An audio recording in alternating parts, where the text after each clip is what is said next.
शेतकऱ्यांना सिबिलची अट न लावता कर्ज वाटप करा. तसं न करणाऱ्या बँकेवर यापूर्वी एफ.आय.आर देखील दाखल केली होती. हे लक्षात ठेवा, असा सज्जड दम मुख्यमंत्री देवेंद्र फडणवीस यांनी सोमवारी बँकेंना दिला.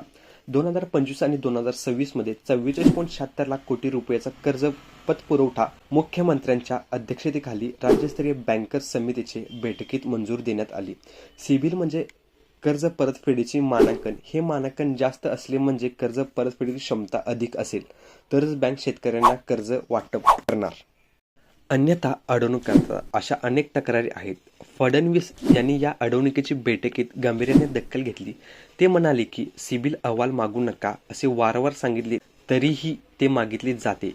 त्यावर आजच्या बैठकीत तातडीने तोडगा काढा. हा विषय तुम्हाला गांभीर्याने घ्यावा लागेल.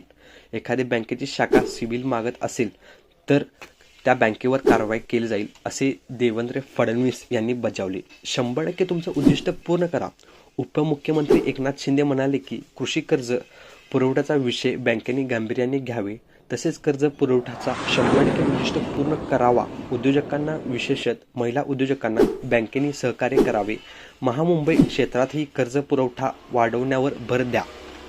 तसेच हवामान विभागाने यंदा चांगला पावसाचा अंदाज व्यक्त केला आहे. त्यामुळे पीक चांगले येणार.